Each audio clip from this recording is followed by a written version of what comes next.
Oh, good morning. I think I'm live now. I can go ahead and hide that. Good morning. What's up, YouTube? Dave Frog, is that you watching me? Is that you? I think it is because of this. I seen that. I was like, that's got to be Dave Frog watching me on YouTube right now. Appreciate you for pulling up. I'm going to go ahead and retweet this to everybody and their mom.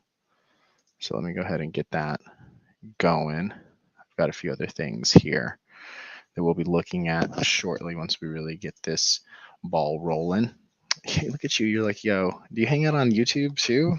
Is that where you're at whenever you're not on Twitter? You're on YouTube? I'm doing circles looking for my coffee. Hmm, that's good coffee. All right, bing bong. We're going to get into this here shortly. Waiting for the homies to pull up. I got to share this on LinkedIn because this is mostly for LinkedIn too and Facebook. I got to let the homies know on Facebook as well. Let me go ahead and get this going. Make sure that it's running on LinkedIn. Boom, boom, boom. And it is. We're golden. Very cool. Very cool. Take that off. Let me reshare this.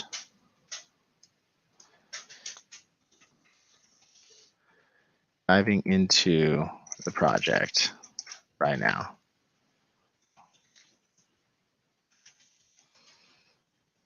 This is huge.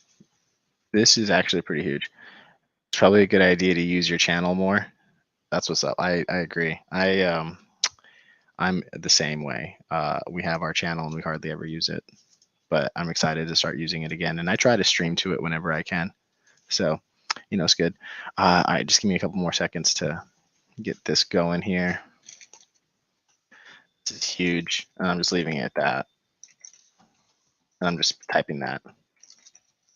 There we go. I'm just leaving it at that. And then same with Facebook. Gotta let them know. Gotta let them know. All right. I think people know. And we're good. Okay, cool. What's up, LinkedIn, also, for pulling up whoever's here. Waiting on Raquel, too. She's going to be jumping in and asking questions. And maybe a few other people. We'll see. We'll see. Anyway, this is a really awesome project that was put together in the last minute by our good friend Kat Russell. He's our co-host for Due Diligence on Tuesdays, and a lot of you probably have heard him talk, maybe interacted with him. He hangs out in our morning spaces a lot on Twitter. He's been hanging out with us pretty much since January or so earlier this year. So he's what we call a day one. Dude's just a G, just straight up. He gets it. He also is incredibly humble when it comes to like his understanding of blockchain technology, computers in general. He'll tell you he's almost illiterate, but he has like the ability to like really understand, or at least take the time to like put into trying to understand the medium that he's working with. And it's really kind of cool because he's a collage artist. He works with real life material in an analog setting, paper, magazines, etc., and he cuts them out and he makes his art. And like that seems cool, but the like in and of itself. But what's really interesting is he then digitizes it and publishes it on the blockchain. So like that's cool. Like that's another layer, right? But his art itself is actually very symbolic.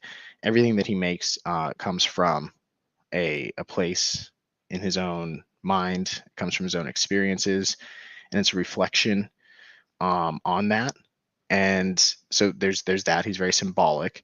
But going back to the first thing I said, he is essentially like I said, not computer illiterate. He doesn't like computers, and he has a hard time with them in general with when it comes to other things. So for him to be able to take the time to really master the blockchain as a medium for his art is just in and of itself something that I think is inspiring for a lot of people. because you don't need to be a genius or a developer to understand this. And he's the kind of person that can, be a testament to that. But at the same time, too, as an artist, it's really cool to see how he's gone out of his way to master something that, he really, like, from the get-go, like he's kind of um not set up to succeed really with it, because it is like very technologically intensive. The only thing with him is that he's been in it for so long. He's been trading crypto and paying attention to this at least since like 2016 or so, and I think probably even earlier than that. What's up? Raquel's pulling up. So I don't know. It's a really cool thing. He's a cool person. He does great art that in and of itself is, symbolic and something that's deep as shit. And you could take time to look at it and appreciate it, not just for the art aspect, but also for the fact that he, it's especially being physical in the medium. Like, you could look at it and be like, wow, that takes time to do. Like, very easy to see that. So, from an artist standpoint, he's a great artist, but seeing him take it to the next level and utilize the blockchain, that's what's really cool about it. So he did a thing with another good friend of ours, Fetz, and the two of them were able to kind of do something that's really only able to have been done one time. It's a once in a lifetime thing, especially as big as the Ethereum merge is. We're not going to see something like that happen again. So for him to be able to capitalize on that and be, through blockchain records, the only person to do what he's done, I think, is absolutely like just astounding. And again, the fact that he himself is, like he says, like, he sucks at computers, but for him to be able to understand this that much and be able to dive in and put together the plan and execute it in such a short period of time, I think is like just bonkers. Oh, let's see. I just hit the microphone with my coffee. I'm sorry about that. Let's see where Raquel went. Let's hit her up real quick. You were there, and you weren't.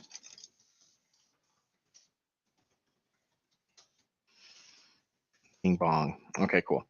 So we'll be We'll be diving into this here shortly. But for the time being, we're just going to chill for a minute and let some people pull up. If you're Dave, if you're watching this, go ahead and if you could jump on Twitter and give it a little retweet. Whatever other platforms you're on. God, that sounds so weird to say. Whatever platforms you're on, if you could give us a little retweet, that'd be dope. I'm actually going to go to the Mindful Degens real quick, but I'll do it over here because we are streaming on Twitter too, but it's more of like a pre-show thing, and I'm using this time to really feed into,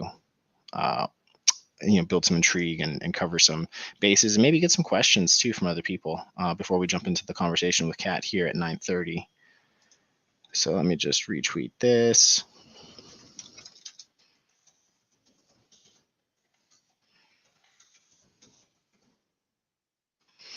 And his project before our space.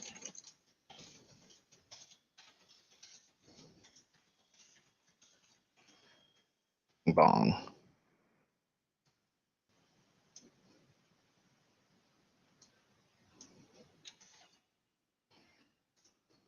Beautiful. I love it. Okay.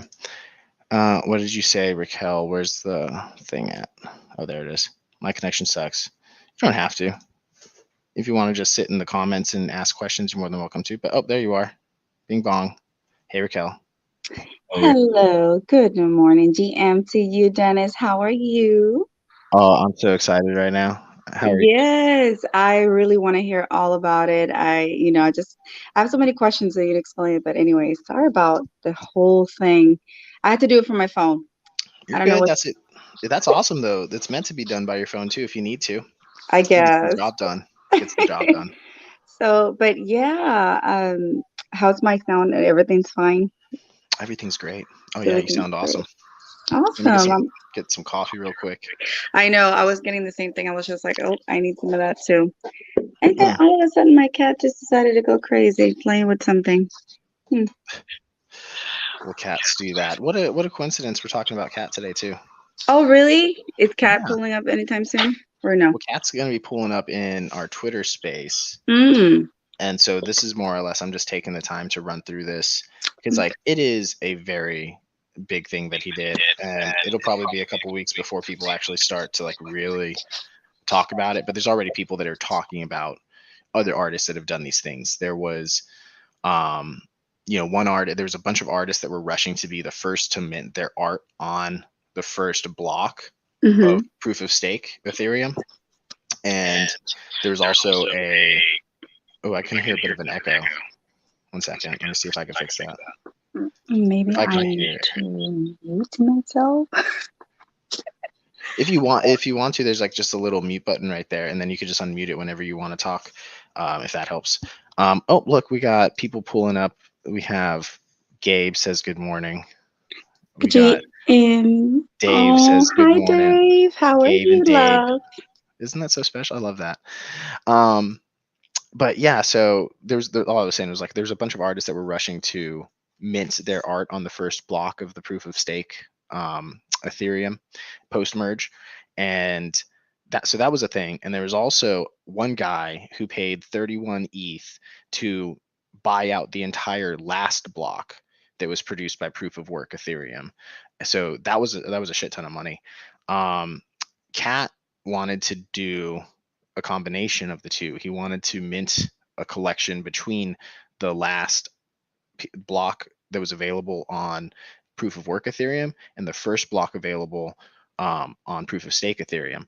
And so, like, typically when you submit a transaction on Ethereum or any blockchain, really, you kind of leave it up to chance. You just put it out there and it sits around and it waits to get picked up and put into a block. There's all these transactions that are coming in at once, and they will get individually picked up and entered into a block, but it's more or less about how much you're paying in network fees and a bunch of other stuff, how much data, et cetera, that has to be computed. There's all of that that goes into determining which transactions go into which block.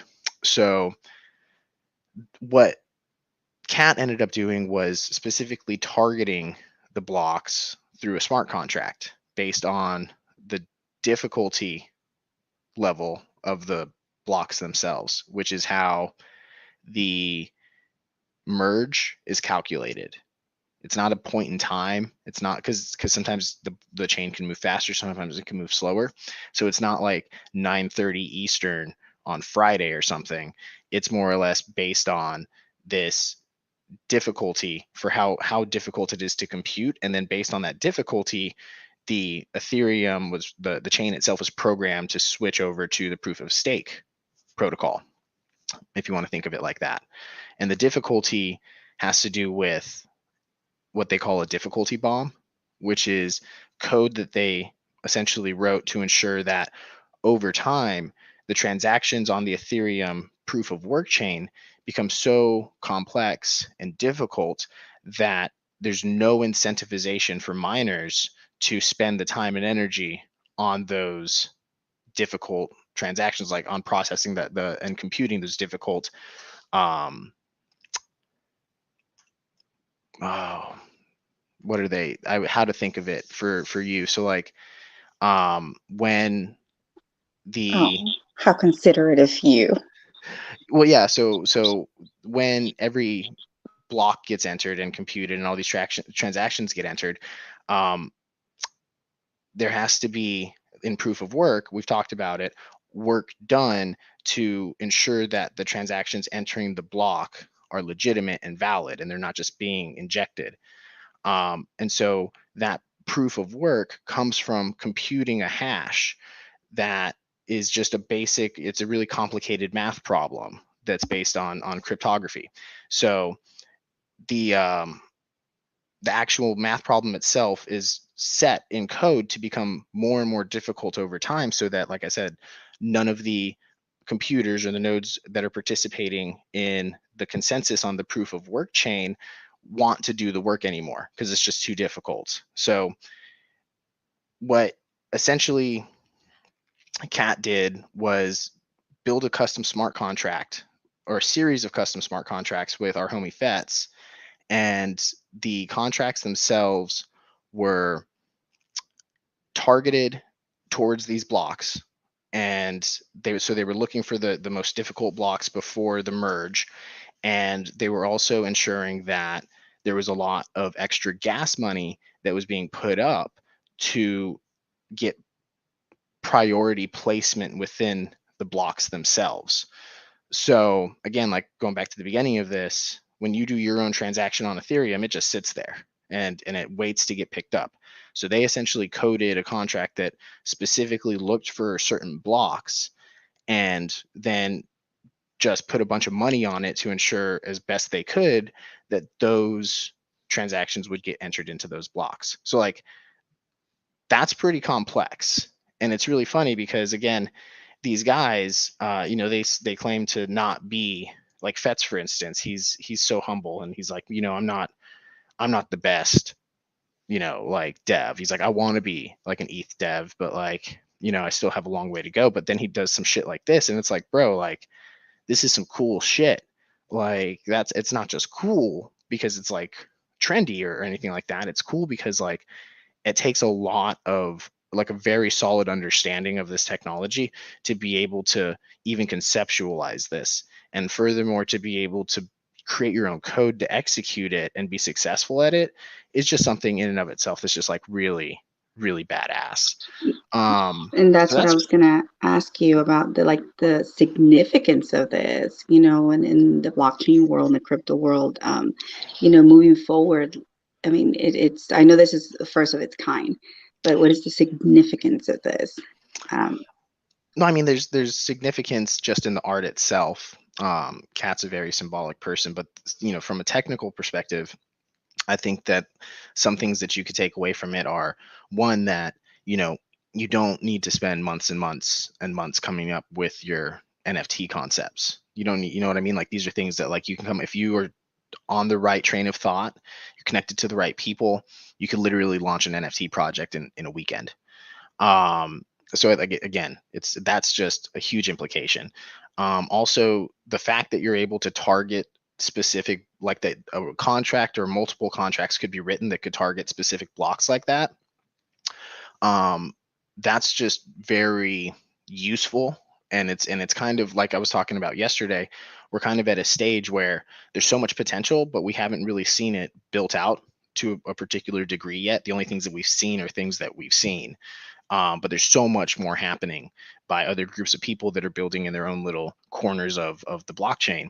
So to see something like this, it's really cool because I'm no doubt it's going to inspire other artists and other developers that might at some point in time want to or need to have to program based on identifying certain blocks within the chain instead of just leaving it up to chance. And let me, so like for instance, one way that this is already applicable is like when you go to OpenSea, for instance, and you mint your own NFTs. If you're minting your own NFTs on OpenSea, you're using a custodial contract, which means that you're sharing ownership with OpenSea, and OpenSea just has one giant contract that you use. It doesn't create new contracts for every project that gets added to the platform. So you have to share that contract with pretty much every other piece of artwork that gets created on OpenSea. Now, that contract is kind of like an address for the blockchain.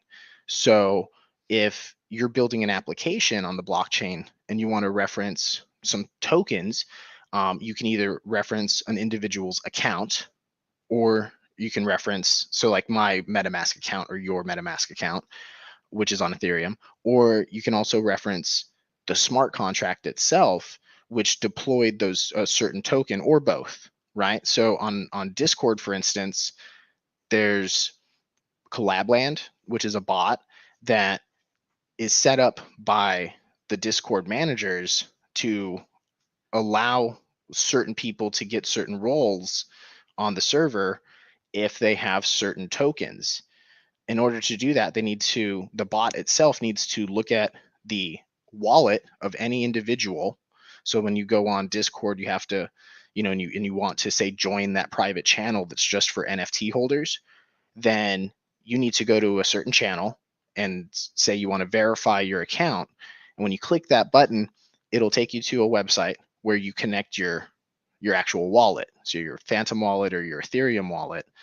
And from there, after it gets access and permission from you to look at your wallet, it's going to then cross-reference the database that it has, or the information it has saved for that server, and it's going to look for tokens in that wallet that came from a particular smart contract. And if there's tokens in your wallet that come from the smart contract that they want to give access to based on, then you'll get access to the whatever it is, the channels, or you'll get the roles to be able to do the stuff. Um, So so it's tracing it, I mean, basically. essentially, exactly. So exactly, it's tracing it. So what they did was take it all the way down to not just being able to have a specific smart contract and putting it on the chain. And it's, non-custodial, it's theirs, but they actually wrote multiple smart contracts that had different gas targets, from what I understand. And so that in and of itself was something that was kind of cool. It wasn't just a one and done thing. Like, they specifically created code to do specific things and had fallbacks. But they were also able to target those specific blocks. And again, like, that's really badass, because you're essentially able to, at that point in time, ensure that you can get your data into a very specific location within the blockchain, not just referencing the smart contract, because the smart contract just has a history of all of the tokens and what transactions are registered to those tokens based on when those tokens got minted. And because of how fast the blockchain moves, you can have multiple blocks that separate tokens from each other in terms of being registered. So if you, for some reason, wanted to register multiple tokens, or have multiple transactions happen concurrently within the same block, this is potentially a way that would allow you to do that. So again, like, it's not so much like, what's that mean? Like, that's a pretty big thing, because, like I said, for the most part, it's been random, and we've had to more or less just hope that you're paying enough that it gets picked up ahead of, the queue. You're just moving yourself up in line. This is a way to completely go around it, essentially, and say this is where you want to be no matter what. Very, very cool shit. Um, Absolutely. Yeah, that's really cool. I mean, I'm so excited for Kat. I know, this is a major for him and a step towards differentiating himself on this world, as I call it. But I'm sure, man, it's like his community. It's super, super proud for sure. Oh, dude, it's just really awesome. We've got, the actual the Cat's been talking about it in our Twitter space for the last week or so. He actually pulled up last week. And yeah, I have a question. You have time for a question about an OpenSea contract, Dave Frog? I got you. Um, he came in last week and was talking about it, and he was like, just essentially saying, like, yo, I got an idea. Can't talk about it. Don't want to say anything, because, like, this is my, one idea. And we were like, that's all good. So he's like, do you know any devs? And that's when we put him into our dev chat, and he found Fetz. Him and Fetz talked and went off into the DMs. And the next thing you know, Fetz came in yesterday, Boom. and he was just like, yeah, man, like, we did that thing. And he's like, I'm not going to say what we did. I'm going to let Kat do the announcement. But he's like, yeah, we did it. And it was like, what? Like, that's just cool, because it was just something that they had started talking about just a few days prior. So for them My to go all the gosh, that way was so through it, fast. yeah, that's what I'm saying. So I was really, like I said, just excited to see it happen. But when Kat DM'd me yesterday and told me, like, what actually went down and how it happened, I was just like, holy shit. Like, because again, like, there's already so many people that were trying to do either or, and he was the only person to do both. And I just think that's badass. So That is badass. I mean, absolutely. I completely concur with that. So I'm just excited. I'm so eager to hear what he has to say. I know you said he's going to be on the Twitter Spaces. So I'll definitely try to catch that. yes, But he'll be that's there. so awesome. And Yeah, I don't think I've met Fez before. So Fetz. He's 1 second, I got music in my ear. There we go. Um, he's Fetz is just one of the cool dudes. He's been in our community for a while. He's a dev. He has his own project that we actually met earlier in this year. I think it was around like February. Um, he pulled up, and he has a project that is like dynamically generates like 10,000 um NFTs based on the most common typos that exist from different, and I forgot where his sources were, but he used an API to generate and gather all of the information and organize it and then mint those off as NFTs. So that was a pretty just cool, development project. But he's just kind of sat back and he's been doing his thing, and he stays in the community and he'll jump in every once in a while. But he's been an adamant like follower and like sharing our content and just being an ambassador in general. Dude's badass. And so when this happened, like I said, Kat was like, "Hey, do you know people that could do it?" And I was like, "Well, I know Fetz is very crafty with it. He's the one person that I know that's like, he does this stuff for fun. I mean, several of our devs do this stuff for fun. But Boop, for instance, like he works full time at a really big like software IT company that's like global, and so he doesn't have like all the extra time to put into developing and stuff like that. But Fetz is the kind of guy that'll stay up, 18 hours a day, spend like 12 hours after he gets off work tinkering with this shit. Yeah. So I was like, if anybody could do it, it would be him. And sure enough, he was able to do it. Bam. Exactly. Wow. So let's see. I got to answer a question real quick. Let's see what Dave says. For gating to get around the general contract address problem we talked about yesterday, could I just mint passes and airdrop them to holders?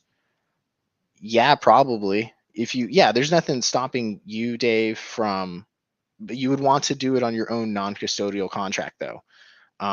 So look into that Metaplex, not Metaplex, the Manifold Studio, if you wanted to do it very simply yourself.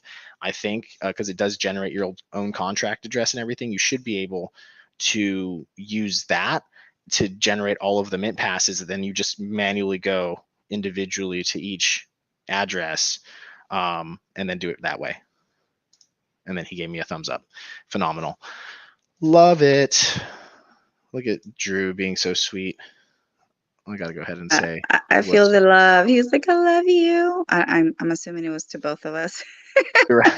Right. I think it was. I'm just leaving comments back. We love you too, Drew. And Dave. Cool. So anyway, I wanted to just kind of go ahead and jump into this piece real quick, and then like I'll just run through the thread, and we can kind of go from there.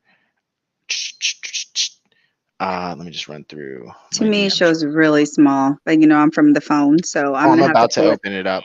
Okay.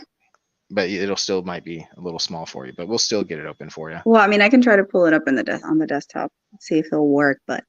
Oh yeah, you can probably see it. You'll definitely be able to see it on the desktop. But yeah, you just do you.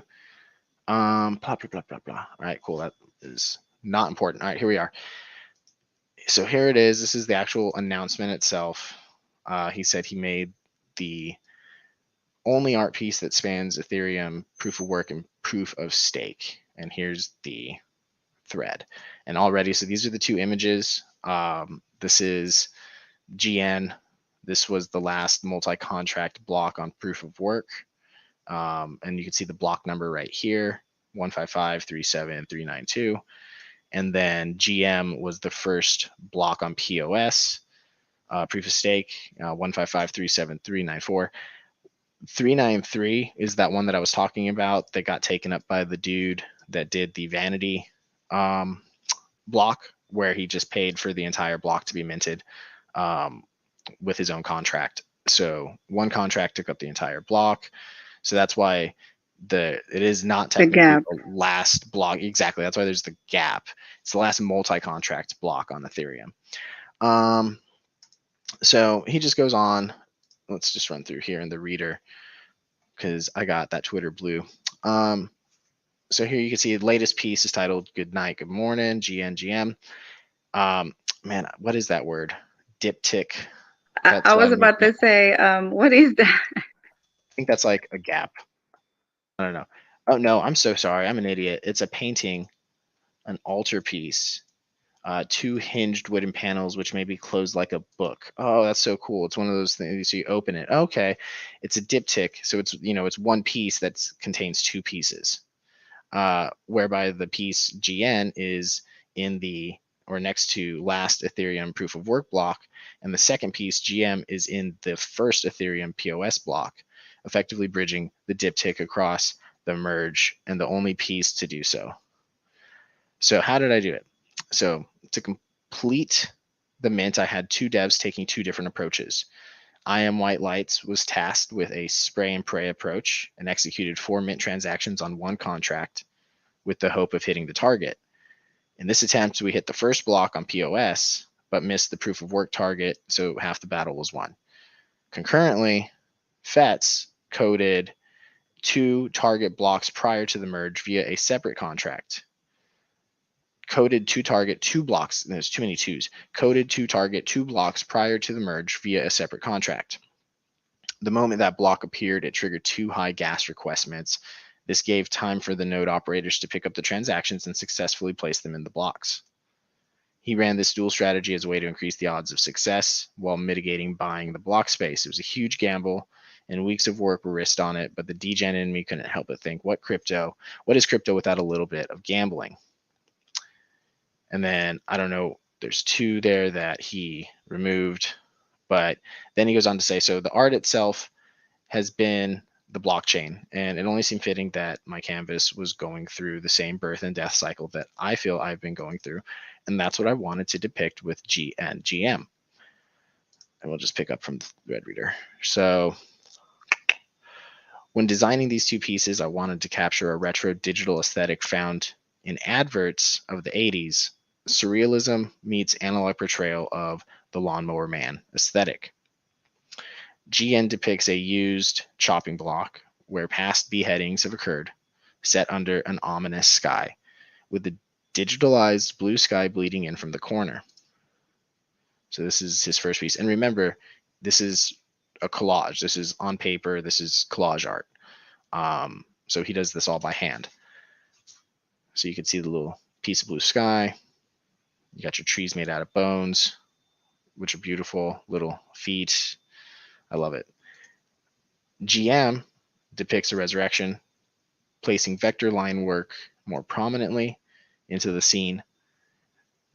The sky is cleared out and a grid appears, pulling the risen out of the grave and into a transcendence of digitization. So I he love says, his description, and it just like the explanation is I know, poetic. his symbolism is just, you know, through the roof. Like that's That and is what's awesome. even more amazing again is not only is it symbolic in nature, but also he's using the blockchain as part of his canvas in the sense, and coming from somebody that, you know, like he said, he doesn't like working with computers. This is digital. This is analog art digitized, and then using the blockchain to add another layer of meta contextualization to it is just bonkers. It's so exciting. So he says, why do I do all of this?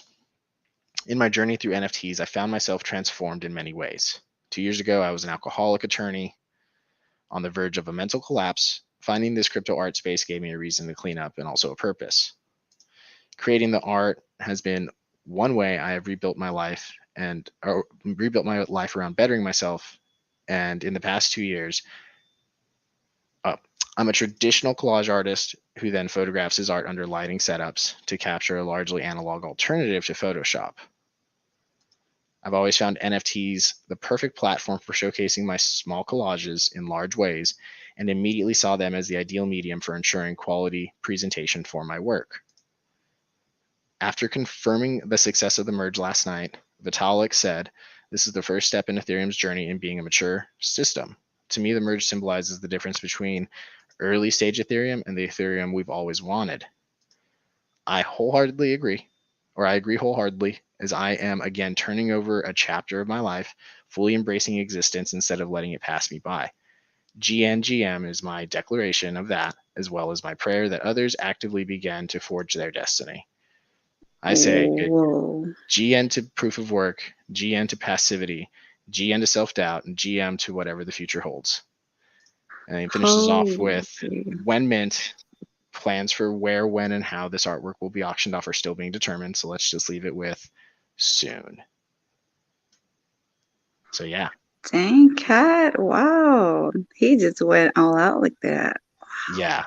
Exactly. That's It's why I amazing. was just blown away when I saw this, when he broke it down and said what he was doing. I just couldn't believe it. So I'm very excited about it. I'm super excited to talk with him in a little bit. He's also got some other stuff. Let me show you a little bit of his earlier work. And again, I'm Okay. taking full advantage of the fact that we're on screen here so that we can kind of like actually look at his artwork. Bing bong. His OpenSea right now is the OpenSea itself is just having some issues with the merge. So some of the metadata isn't loading properly, but some of it is. So let's see if it does. If not, we'll go to his website. We'll just go to his website. Here we go. So this is back earlier this year, and we'll just shoot it right here. He launched Other Worlds. He had spent probably 6 months working on it, and I think he launched it in March or April, and he sold it out in less than 24 hours. It's a collection of 100 unique handmade paper collages that were captured as NFTs for the Ethereum blockchain. It's an ongoing ecosystem of original work and collaborations with fellow artists, airdrop to holders throughout the life cycle of the collection. So what he's done here is essentially he created 100 of these collages, and this is my favorite. I love this one. Well, that one and also my Birdman one right here. I love those two. So he created these 100 pieces of work and minted them all to the chain. He had his own non-custodial contract that was custom built specifically for this, and he sold it out in less than 24 hours. Like he also at that point in time, though, like I said, he'd been working on this for 6 months. He works at a artist centric NFT marketplace. So he's very much in tune with a lot of one-to-one artists and the space in general. So I wasn't really surprised that it happened, but it was very exciting to see it happen, and especially to go through his work. Um, it's amazing. It's surreal. It's full of emotion and full of messaging, and I just love it. The dude's awesome. So You he's can actually using tell. the Super talented. I mean, geez. dude. There's no Absolutely, denying that. absolutely. He what's really cool is he's one of the first people that I saw that was actually using NFTs for what I thought they could be used for, that I hadn't seen people really using them for, which was essentially creating like a reverse cookie. He's giving people the ability to opt into these NFTs. They buy them, and by holding the NFTs, he's able to target and send people more NFTs. So you buy one of these, and he perpetually airdrops more work to people based on like different meta data within the collection itself. So there's certain things that are almost categorized or grouped together based on certain characteristics. And sometimes people, when he creates new art, he'll airdrop some of that art to different people based on the intersection, whatever the characteristic is that they got in terms of their or are holding within their NFT inherently. I wish that his OpenSea worked. So let's see if we can pull it up now and just see if we can open one up so I could show you an example of like a characteristic. Okay. So here's all of the properties for it. World, Brutalia, it is a world's trait. Hope doesn't have any hope. It's a female. It's realistic in terms of the body type. It does have a body, and the background is realistic. So basically, based on any of these things, he can segment out and send art to those people. So if he creates a piece of art that he wants to airdrop to only people that have a NFT that contains the Brutalia trait, then he could do that. Same with the body or the realistic. And there's other types as well. If we look at this over here, we can see a full breakdown of the different categories that he has. So if we're looking at the background here, we can see there's realistic, there's abstract, there's shale, right? So all the way through alloy, cartoon, This wouldn't equate to like genres, would it? Like A- for the normal folk? Absolutely. Yeah, it could Okay. equate to genres if you want. But this is the metadata that you just come up with yourself, like as the creator, not only, and this is one of the things that makes NFTs really unique. It's not the art, it's the fact that you can add custom stuff like this with your regular tokens. You can't add any Gotcha. extra contextualization. You can't add any additional metadata to be referenced. You just have tokens. Because of the fact that each NFT has the capability of being intrinsically different than the next, is what makes it to where, computationally speaking, an NFT doesn't have a defined value. But Gotcha. fungible tokens do, because they're all the same, and computationally speaking, one of them will always equal one of them. So whatever the value is for any of them is what the value will be for all of them. Does that make sense? Yes, absolutely. That makes sense. Love it. So this is one of the cool things, because he's actually, it's stuff like this that really shows you that it's more than just saying like, okay, what, because when we think metadata, we think, okay, like, the number, or, where it was taken and stuff like that. But this is all stuff that he's putting in that is truly based on the actual art itself. One second.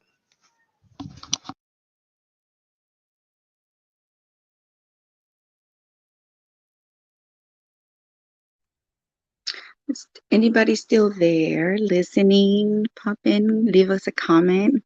Love to give you a shout out. I know I haven't talked to y'all in a couple of days, so excited. Today's Friday. Yay. Let us know what you're getting into tonight or today, what you're working on. Just let us know. I'm always excited to hear everybody, what they're doing.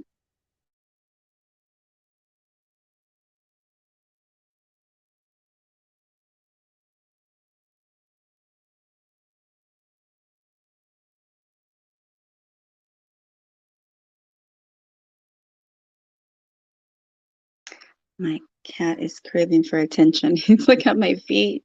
I'm just Yo, like, yo. Can you hear go. me? Yeah, I can hear you. I was just saying, like, my cat is like, mommy, Is I your need cat going attention crazy? now. So I'm like, wait, baby. Because, Oh, it's so quiet. I have the girls gone, and so they're like, okay, mommy time. oh, word. How's that going, by the way? How's the week been for the girls at school and everything? Oh my gosh. Well, the oldest one, she's already used to it. So it's just a matter of just getting her up and getting the routine going. Bus picks them up. The little one's still crying when she gets on the bus, but at least she's getting on the bus. Um, Oh, I know it sweet breaks my though. heart, but hey, shoot, it's like I have to get it done, because otherwise I won't be able to do my own thing. So, but yes, it's getting better. Every day it's a little more of an improvement. So I have That's hope good. that she's not going to regress.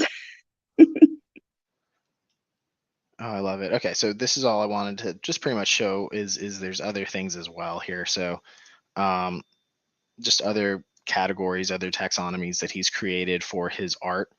And just like I said, it's so unique because, again, he'll sit here and let's say that he wants to airdrop some artwork that, maybe it's just adding on to this aesthetic that he has right here. Maybe he adds a new piece using the same interpretation and reflection and some of the same characteristics that are expressed here in these, that he's grouped together under the Twilight world category. If he wanted to add another one of those, then if he wanted to, he can airdrop a copy of that, or the one of those tokens, to one of the holders of his Twilight, um, or one of his holders of the NFTs, which contain the Twilight category. And he could even custom code a smart contract if he wanted to handle that randomization and lottery type thing. So again, like, he's just really leaning into just thinking outside of the box when it comes to leveraging the blockchain, and how he can use smart contracts, um, to actually help with distributing and ensuring the authenticity of his artwork. Yeah, yeah, absolutely. I mean, that makes complete sense. What about the gallery? Are we still going to be doing that, which we talked about? We are still, it is about actually that time that we would have done it, I think. So I'm going to try to see if we can't squeeze something together by the end of this month. It's been a pretty busy month for us. Mm-hmm. Mm-hmm. But I'm still having, like, we still plan on doing that. Yes. It's just a matter of the date itself that still needs to be set. But I think that we're probably going to end up working on that next week. And I'll let you know for sure. I'll let everybody know for Awesome. sure by the end of next week what the deal is with that. But would like to have it ready conceptually so that we can actually put like a week's worth of promotion on it and let people kind of find out about it naturally instead of having to shove it down everybody's throat. Yeah, for Uh, sure, for sure. No, no, I completely agree with you on that. But because we definitely have to bring attention to that, especially with this stuff that he just did. You know, what I mean, heck, yes, well, he's going to be definitely. bringing the attention on all by himself. That's why I'm like, it's I'm excited. I'm really lucky to be able to be the first person that he talks to about this in like an actual space. It's very exciting because there's going to be a lot of people, I feel like, over the next few weeks um, that are going to be kind of just understanding the implications of this, a week or so after the fact, because this is such a thing um, that it's easy to just kind of ignore it on the first pass. But slowly but surely, it'll pick up steam. It'll pick up attention, and yeah, it's fucking huge. He raised his prices yesterday. He gave everybody that was already holding and all of his followers. He gave them like a 2 hour window and said, "Hey, like if you want to buy anything, go buy it now because like I'm gonna raise the price 5x here because of what I'm about to announce." So now that this announcement is out, he's already raised the prices on all of his artwork that was for sale on OpenSea by 5x the current price. So he's betting on this being a huge thing for him. I think it's going to be, based on what he's already told me. It already is. So it's just like Amazing. let the fucking dice Yeah. roll. Yeah, that's amazing, man. I mean, it's just like strategically he did it well and planning it out loud. Like, but as he said, he took a gamble on it, right? He took a gamble, but I mean, it seems like if you don't do it, it's like you got to go all out. That's the way I see it too. And amazing. I'm just so excited for him and what holds in the future for him, just like a stepping stone. So, I mean, all his stuff is so high quality. I just love it. He's amazing. I'm looking forward to hearing a little bit more about it, directly from him, like you said. I am, yeah, no, and we're gonna be digging in. We're gonna be asking questions. I'm gonna get other people up there to ask questions. We're definitely gonna make it a really action-packed convo because it's gonna be a tight one too. It's gonna go from 9:30 to 10:30 because I've got stuff to do. We got to leave, promptly at 10:45. I think you have to leave here shortly, don't you? Yes, I do. I do. Got to go out in the community, do my thing with the elderly and just plugging in and doing as much as I can with that. But yeah, so I do have to leave shortly. But man, this has been fun. This is new to me, but I like it, I really do.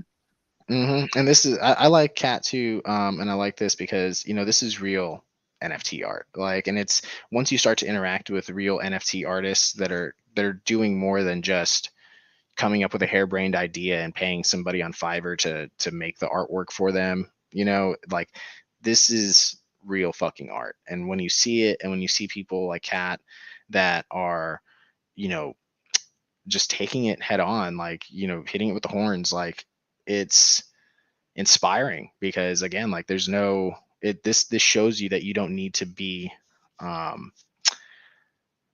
you don't have to have certain education, you don't have to have a degree, you don't have to have a particular understanding, just the desire to want to learn and figure out how to leverage it for you. And I think that is just a matter of being mindful, and that's what we're all about, and that's why I love it. So yeah, do your thing. Is there anything in particular you're excited about today before you leave? No, Are and you? the only thing that I was going to say is, or have a massive team behind you, like we were talking about yesterday. Hmm. That it's just like in a matter of a few days, you just concise down on concepts and this and that, and you could produce some stuff. So Oh, exactly. that's exciting. That part really excited me when you said that, and I was just like, because I'm over here thinking, man, I need to have like this huge ass team behind me who's going to be like working around the clock and stuff like that. Nah, But no, it's just you could dedicated do it by people. yourself, and maybe one other person if you need to. All you need is like a support network, like people that actually give a shit. And that's the community side of Web3, is like just showing up, just being there. There's so many people that are just like Cat that are going out and you're really putting their head out there, and they're doing it because they're like, fuck it, like, this is my time and I'm going to take advantage of that. And it's cool because you see a lot of people that don't have degrees or backgrounds in the particular medium, and they aren't letting that stop them from them being successful, and not just being successful financially, but also like really creating like out of the box art that, again, like it's something that there's people that are professionals that have been doing this forever that would never do this. And so it's like, Mhm. what is professional even mean? You know what I mean? And as an artist, I Yeah. think that that's really inspiring too, because you don't have to be an expert at Photoshop or an expert at photography or video production to be able to be really good at it and make something that's quality and valuable.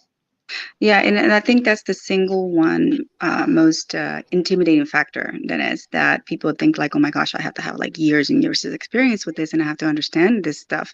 And I'm like, no, no, you really don't. And you're gonna Hmm. learn as you go and you shouldn't feel intimidated. And that's sort of kind of like the mentality I came in, and how I met you. So I just think it's just a wonderful way to show people, hey, no, you don't have to have it. You don't have to know everything. Just learn as you go. As long as you have creativity and you have the time to actually, dedicate to this. If this is something you want to do, you can definitely do it. So I'm eager to dive into it fully once I get to that point, right? And because I just think it will be very just like Kat, he's doing his own thing. I think on my end, I just don't see that many women doing it, especially, with my cultural background. So I just think it would help and kind of merge that healthcare aspect with innovation. So I'm excited. I'm kicking ass. I'm taking names. I'm excited. I'm sorry, Cat's kicking ass. He's taking names. I'm excited. I'm inspired. I'm motivated. He did tell me that he does have a meeting that might run until about 11 Eastern, so it's going to be a little bit later than 9:30, but that's totally fine. We're going to probably start the space and just talk about regular stuff, and then from there we're going to have Cat come on about 11 o'clock to 11:15 Eastern, and that'll be at least like a 30-minute thing. If I need to take some extra time in the car to finish it off, I'll do that too, because it's just like this is a once in a lifetime thing, and we got to make sure that we Yeah. cover it. So I'm super fucking excited. Fetz is going to be there though. I think he also has work. Like that's the thing too, is these guys, they're not like all day every day like making NFTs in the space. Like they are working regular ass jobs and doing this on the side. Fetz works in construction. Cat works as a community manager. So for them to be able to do this shit is just badass, really. Not only So that, but that also lets people know, like, dude, we all come from different walks of life, and that doesn't necessarily mean you're like 24 hours behind a computer or you're like a tech wizard or something like that. Like, people, you just need to have that creativity and that passion for expressing yourself. So, I love that. I love the fact that he's helping us kind of like segue that way, and I just think it's amazing. We just need to keep going, and that's it. yeah. Well, you go get on with your day. I'll finish this off and then start moving into the Twitter space. And yeah, everything's recorded too. So if you can't make it for a little bit, you can always jump in afterwards and listen to the Gotcha. recording. Awesome. All right, Dennis. Well, thank you. And you have a fantastic day. I know you're excited about it. And everyone out there, bye, y'all. Love y'all. Take care. Later. All right, bye. I'm excited. If you can't tell, this is just such a cool thing. I really do. Like I said, people are going to see this in one way, shape, or form. So it's just for me, it's exciting to be able to talk about it as it's happening, essentially. I just love going through Cat's work. It's really really really inspiring. Oh man, somebody named Harvey Birdman bought some of Cat's work, and it's funny because I have a piece of his that I've been calling Harvey Birdman forever, and it would just be really ironic if that person bought that piece of art at some point in time. Harvey Birdman is the best cartoon, if you're unaware or unfamiliar, that's ever existed, ever been created, ever.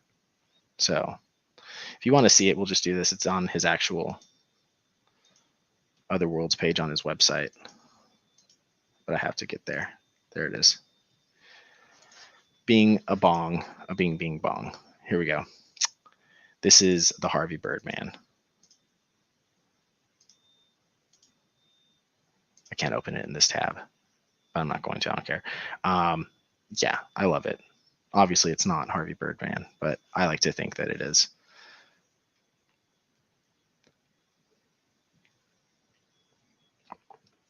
Lots to take in.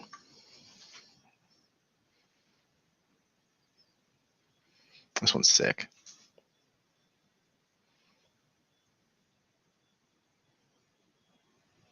Mm.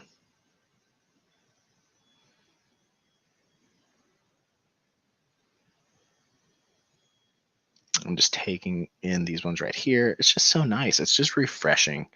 I don't know what it is. It's just the surrealism mixed with like the actual like textile nature of the art itself. I think is one of my favorite things. Like it's surreal, but he's using things that are real. He's using actual things that exist in a physical sense and merging them together in a way that creates this surreal aspect. And that is just, I just think it's so cool. And again, the way that he does this is like a literal physical interpretation of how, composite artists use Photoshop. It's just absolutely amazing, and gives me inspiration not just from creator standpoint, but specifically from somebody who does use Photoshop to see that the techniques that I utilize digitally, come from and are based in like real world techniques themselves that have been used for a long time as well. So it's just really opens your mind up. And I don't know. That's also something I've been thinking about with like Premiere as well, editing photo and video, or editing video in Premiere is just dealing how like when you start to think about your video as film, even if it's not and it's a digital track, that's something that to me is really helped me simplify my own editing process. So I don't know. It's funny how these digital tools that we use seem to be built around the analog,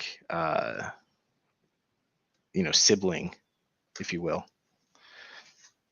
Cool stuff. Cool stuff. All right, let me check on the tweets. Let me check on everything real quick and see what else is going on.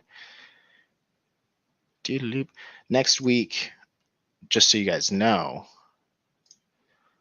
and ladies, to gals, people without gender, with gender, it doesn't matter. You are who you are.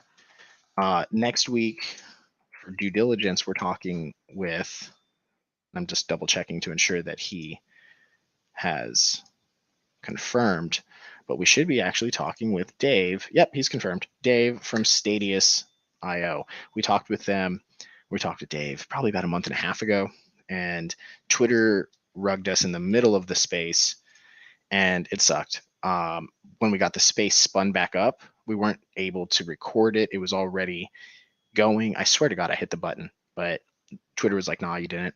So we had a great conversation, but it didn't record any of it. And that was the one time that I was not recording live using StreamYard on the back end to archive the space. So from this point forward, we'll actually have an archived interview that we're going to spin up and polish up and add to the list for podcast distribution.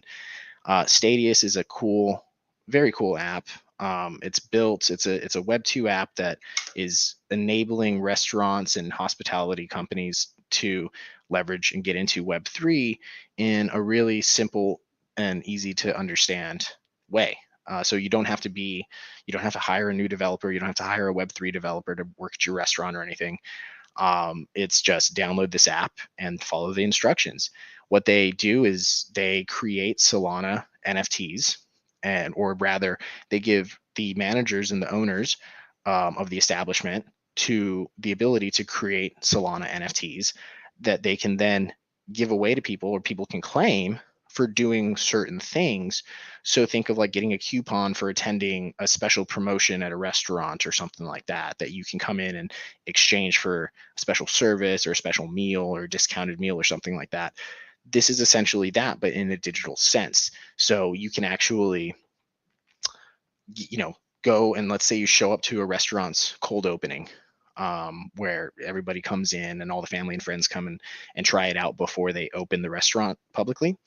And when you go there, let's say that you want, as an owner, to give everybody who showed up the ability to get like 50% off all of the draft beer during happy hour in perpetuity. So all you would need to do then is code that in as like a discount or a promotion and create the NFT series. And you can then have the individuals claim those tokens.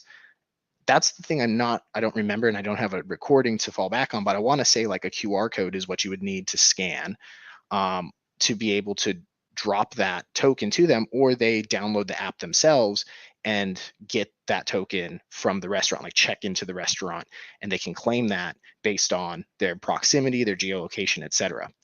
I have to sneeze real quick. I muted my mic so you didn't have to have your eardrums blown out. And I hope that was a solid consideration to make. Let us see here. Yeah, so we're going to be talking with Dave from Stadius next week about that and diving in. And I'm actually really excited because we have a little bit of a history.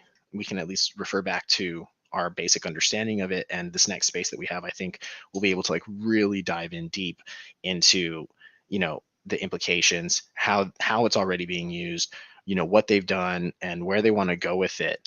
So I don't know. That's the stuff that I get excited about. And remember, Due Diligence is a show that we do every Tuesday at 4 p.m. Eastern on the Mindful Degens channel, where Kat and myself interview these projects that are kind of bringing the NFT Web3 technology to the mainstream, creating consumer products that in some way, shape, or form allow people to, leverage the power of blockchain, even if they don't really know that they're doing it. So outside of the realm of, trading pictures of monkeys and shitcoins, more into consumer products and retail and service-based businesses using them. This is what we're talking about, and this is what we like to do. And that's it. So I'm going to get ready for the Twitter space. Kat's going to be a little bit late to that, but he's going to show up as soon as he can. And I think we'll probably just start out talking with Fets and just kind of catching up on the news. But I'm going to do that. I will, if you want, talk to y'all there. I'm going to be there no matter what. If you want, you can come show up on my personal Twitter. You can also go to the Mindful Degens Twitter and see it retweeted. But we're experimenting with doing the spaces through our own individual personas, at least for some of these spaces. Due Diligence is going to be on Mindful Degens Twitter no matter what and hosted by the Mindful Degens. But for the Mindful GMs, our morning show, I'm hosting that from my account right now and retweeting it through the Twitter account. So if you want, you can go check out either my account on Twitter or you can go check out the Mindful Degens because I'll retweet it from there. And we'll be talking to Kat and Fets, the team behind the GM project, which is the only art project to span between the proof of work and proof of stake Ethereum blocks. Really exciting stuff. Happy to be here. Thank you for dropping in this morning, hanging out with us, and I'll catch you guys here in a